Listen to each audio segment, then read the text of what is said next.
Bērnībā nepiepildītie sapņi bieži vien atspoguļojas kolekcijās. Arī Balvožu domas priekšsēdētājs atzīst, ka 3 gadu laikā savāktie vairāk nekā 40 motociklu modelīšu ir pieauguši bērnu rotaļi, kas izsapņot no mazotnes. Motociklu modelīšu krāšana Balvožu priekšsēdētājiem esot tāds kā nepiepildīts bērnības sapnis. Viņš ir audzis daudz bērnu ģimenē un pirmos modelīšus viņam esot vedus tēvamās no Anglijas 60. gados. Taču tas nav uzskatāms kā kolekcionēšanas sākums. Bērnībā viņš esot mēģinājis arī krāt sērkociņu, pudeļu etiķetes, vēlāk arī savu mašīnu modeļus. Tomēr motociklu modeļi ir kunga sirdslieta. Bet varbūt ir vainīgs bērnības dienu mazvērtības komplekss, kuru atspēko jaunu spēkratu iegādi, protams, ne modelīša. Īstenībā es domāju, ka tas ir pats galvenais iemesls, kāpēc viņi spērk šodien. Skatoties uz tiem motobraucējiem, kas ir mūsu pilsētā, es varu pateikt, ka 99% tieši tāpēc. Kopumā Balvožu pilsētas domas priekšsēdētāja kabinetā ir apskatām vairāk kā 40 dažādu motociklu modelīši. Viņiem ir noteikti vajadzīgs kāds stends, lai viņi būtu baudām, jo šitādā barā viņi salikt, pirmos 3 varbūt redz, pēc tam jau aiziet tā kā rumbuls autotirgu. Jau 3 gadus atdat kungam pieder pašam savs spēkrats, kas esot bijis kolekcijas pirmais mocis. Jūs nevarat iedomāties, cik patīkams ir iespējas, ka tu brauc pa pilsētas ielām, un katrs pretīm braucējs uz motociklu tev sveicina kā savējo. Inese Supēvers, Lubānietis, Zemgales televīzija.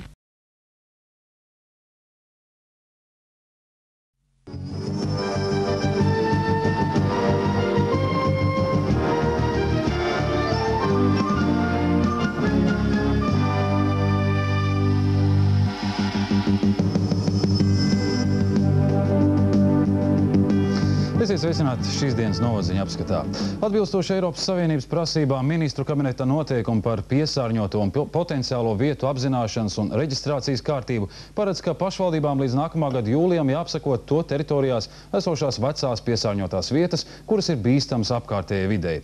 Šodien ar šo programmu iepazīstināja Rēzeknes, Balvu un Ludzas rajonu pagastu un pilsētu vadītājs. Būvgrūžus un elektroatkritumus raduši Balvožu pilsētas domes speciālisti. Pilsētas centrā daudzstāvmāju pagalmā uzcelta vērienīga strūklaka, kas būvēta arī no dažādiem vairs sadzīvē neizmantojamiem priekšmetiem. Balvožos ir 4 strūklaku vietas, 3 no tām atrodas pie pilsētas domas. Tiesa gan vislielākā ražinākā kalnu grādām līdzīgā strūklaka ir pavisam jauna. Un tā kā tās celtniecībā tika izmantoti būvgrūži, elektropreces, piemēram, nederīgas rakstāmašīnas un citi atkritumi, un visus darbus veids pilsētas bezdarbnieki, strūklakas izmaksas ir tikai 3000 latu. Cilvēki bija tā drusciņi kā paguruši, gaidot, kas tad tur ritīgi izveidosies, jo tur tiešām liela apjoma darbs bija. Un tad, kad ieraudzīja to gala rezultātu, kad ir ūdenskritumi, ir dažādas strūklakas, un kas pats interesantākais starp visu to zied puķis, tad tiešām izbrīns bija liels. Protams, arī Balvožos šādu atpūtas vietu cienīšana daļai iedzīvotāji ir sveša, jo sevišķi jaunajai paudzei. Tādēļ pilsētas mērs rīkojās viltīgi un skaidrojums, ka strūklakās tomēr ir elektropadeve, Balvožu bērniem kalpo kā mācību. Tādēļ apkārtne ir tīra. Kaut kas īpašs tīri, nezinu. Vispār tīri skaisti. Kalnu izjūtu, it kā jau ir tā kalni un tur zied tās kā violītes kalnu alpu. Bet, kaut kas man īsti kaut kas, nezinu, pat izskaidrot nevaru. Balvožos prot gan skaistumu baudīt, gan to arī izmantot. Piemēram, ap strūklakām esošo māju iedzīvotāji guvuši labumu, pateicoties skrāšņiem skatam caur logu, dzīvokļu cenas kļuvušas par $1000 augstākas. Inese Supēvers, Lubānietis, VTV grupa no Zemgales.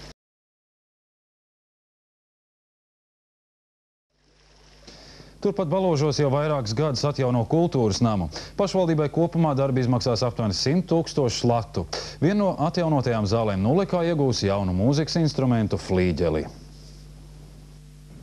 Balvožu kultūras nams ir viena no senākajām celtnēm pilsētā. Padomju laikos nams bija zināms kā kūdras fabrikas Balvožu klubs, kur varēja skatīties filmas un darbojās vairāki pulciņi.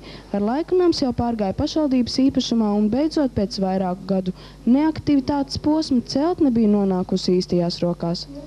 Ne jau aizsaulē aizgājušai tā laika kultūras nama direktorai, protams, jāsaka liels paldies par to, ka kultūras nams tika saglabāts tādā līmenī.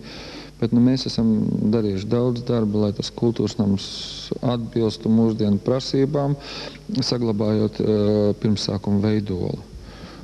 Pašvaldība kultūras centra restaurācijā vairāku gadu gaitā ieguldījusi gandrīz 100 000 latu.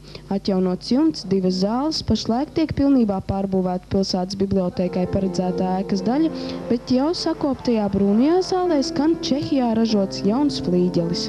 Pie mums kultūras namā bērni mācās spēlēt klavieres. Un katrā koncertā viņi arī rāda savu māku.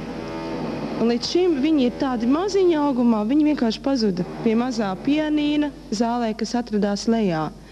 Nu, tagad būs viņiem tāds nopietns iemesls atnākt uz skatuves, nosēsties pie īsta instrumenti, pie flīģeļa un spēlēt.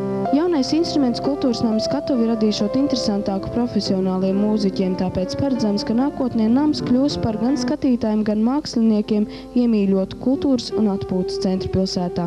Ines Supēvers Lubānietis, VTV grupa no Zemgales.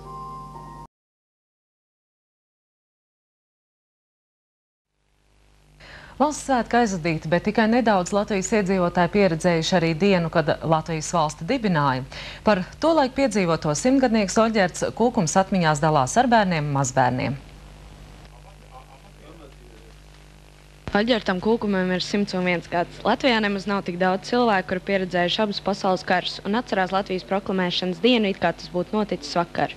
Es atceros to, kad dabūju to ziņu, kad Rīgā proklamēta Latvijas valsts, bet mīnus bija tas, kad, kā saka, Krievu karaspēks jau drīz bija pie Siguldas. Neraugoties savu vecumu, Oļģerts Kūkums dzīvo aktīvu dzīvi. Interesējās par politiku un par tās norisēm viņam ir savs viedoklis. Nebija tāda valdība, kurā neatbalstīja Latvijas ceļš visā līdzšinējā tai pastāvēšanas laika 10 gados. Un ja valstī ir notikušas kaut kādas neiedzības, tad bez šaubām atbildīgs jāuzņemās ar Latvijas ceļām kaut cik. Vaļasprieks galvenais viņam ir politika. Par to viņš interesējās ļoti aktīvi, lasa avīzes, klausās radio. Baložs simtgadnieks par veselību nesūdzās. Savu iecienīto laikrakstu Lauka avīzi viņš lasa bez brillēm. Mājnieks zina stāstīt, ka vecais vīrs ārstus gan uzklausa, bet ārstēšanās veidu atstāja savā ziņā. Varbūt tieši tas ir ilgs dzīves noslēpums. Madara Repš, Māris Silovs, Aivars Lubānietis, VTV grupa no Zemgales. Ziemassvētku meklējumos esam nonākuši Baložu pilsētā pie eglēm, zem kurām dzīvojot 3 eži. Viņi gan droši vien tagad guļ ziemas miegu, bet pie šīm eglēm mēs esam atraduši pašu Baložu pilsētas saimnieku. Vai jūs gaidat Ziemassvētkus? Ne tikai Ziemassvētkus, arī visus citus svētkus, kas pie mums notiekās diezgan aktīvi. Un pie mums var satikt arī citus rūķus. Ziemassvētku naktī nāk pie mums arī salatētis ar dāvanām, dažiem lielākiem bērniem ar karstvīniem, pīrādziņiem un citādām padarīšanām. Zinu, ka pie jums ir tāda īpaša vieta, kur svin Jāņus. Sakiet, vai mums kā rūķiem un mūsu kompānijai tur būtu iespēja arī Ziemassvētkus nosvinēt? Noteikti, un tas pat būtu ļoti amizanti, jo es nebiju domājis, ka tur varētu arī ziemā ko darīt. Tur gan ir dažas spriedītes iestādītas. Bet es domāju, tad ir jādomā arī par eglēm. Sakiet, un jums ir dīķis, kas tikko, es saprotu, pavisam nesen uzzinājuši vietēji iedzīvotāji, ka tāds ir, ja? Vai mēs tur varētu arī slidot prieku izmēģināt, vai ko mēs vēl tur varētu darīt? Tur varētu darīt visu, ko. Un tiešām tā ir, ka pirms pāris gadiem, kad mēs sākām tīrīt mūsu jauno perspektīvo parku, cilvēku acīm atklājās ūdens virsma. Cilvēki bija gājuši garām, redzējuši, ka tur ir brikšņi, krūmi, bet neviens nebija iedomājies, ka tur ir ezeriņš. Ezeriņš gan nav visai liels, apmēram 10 hektāri. Dziļums arī nav tāds visai liels, līdz 8 metriem, bet dzīvi gan tur ir daudz.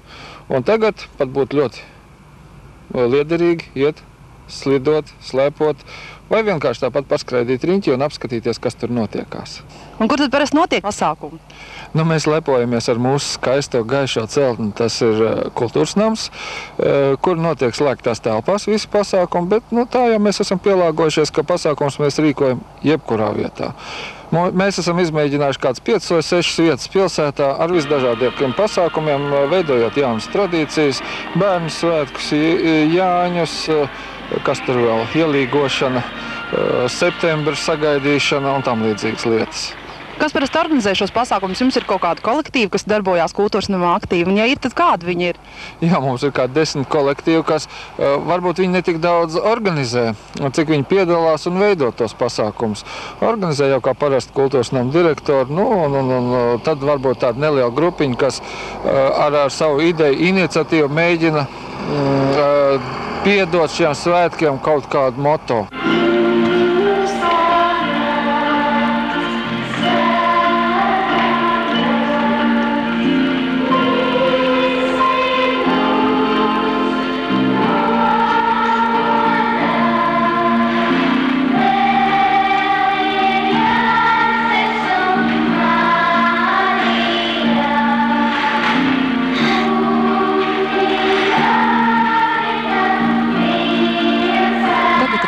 Kultūras namā dienesta jau svētku egle. Mēs gribētu tomēr noskaidrot, kādi tad ir šie labie darbi, kas ir paveikti gada garumā. Īstenībā ir ļoti daudz labu darbu izdarīti. Mums ir sakārtots pieturs, iztaisīti jauni ceļi, nosvaltētas ielas. Un kas visredzamākais ir acīm redzot, tas ir kultūras nama fasādes remonts. Ja pirms tam kultūras nams bija tādos tumšos, sarkanīgos toņos, tad tagad viņš mums ir pārvērties pa gaismas pili. Ļoti gaišs, ļoti skaists, kalnu galā, visiem labi redzams. Esam nonākuši kultūras namā un ļoti gribam zināt, kā jūs gatavojaties Ziemassvētkiem un kas ir tie pasākumi, kas ir sagaidām šajienes iedzīvotājiem? Domājam mēs par visiem, protams. Ziemassvētki mums ir ļoti saspringts laiks. Un jau visu adventas laiku, sākot ar 1. decembri, mēs atzīmējam katru adventi. Un arī 4. adventē mums ir paredzēts pasākums, bet šoreiz tas būs noslēpums. Un tie, kas atnāks svētdien 4:00, tie redzēs, kas priekš viņiem ir sagādāts. Manuprāt, tas ir tāds ļoti būtisks moments, ka mēs saviem bērniem iemācām pareizi svinēt Ziemassvētkus, vai vismaz sanākt visiem kopā, cik es atceros, kāds man bija, kad lielu graznu egli telpā mēs varam redzēt tikai kultūras namā vai arī baznīcā. Kā jūs gatavojaties sagaidīt jauno gadu? Jaunais gads mums parasti ir tāds plaša vēriena pasākums. Proti 1. janvārī 1:00 šeit kultūras namā pulcējās visi tie, kas vēlās būt kopā, priecāties un līksim sagaidīt jauno gadu. Pie mums būs jaungada spilgta balle, un ar mums kopā šoreiz būs Andris Skuja, kas spēlēs un palīdzēs mums visiem priecāties un arī jautri dejot. Kultūras nama kolektīvi iedvesmoja arī mūs. Nolēmām kaut ko iemācīties. Direktore Ilze ierādīja pirmos baleta soļus rūķiem. Ticiet, viegli mums negāja, bet prieks par padarīto bija liels.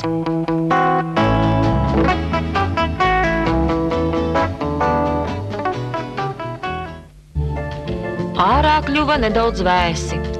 Tādēļ sasildīties devāmies uz kafejnīcu Titurga. Re, te ir ballīte! Pievienojāmies viesiem, iejutāmies labi. Bet ko par to domā citi? Kāpēc jūs izvēlējāties savus lielos svētkus svinēt šeit? Mēs šeit arī dzīvojam, un tāpēc, kad bieži nākam arī vakaros paēst vakariņas.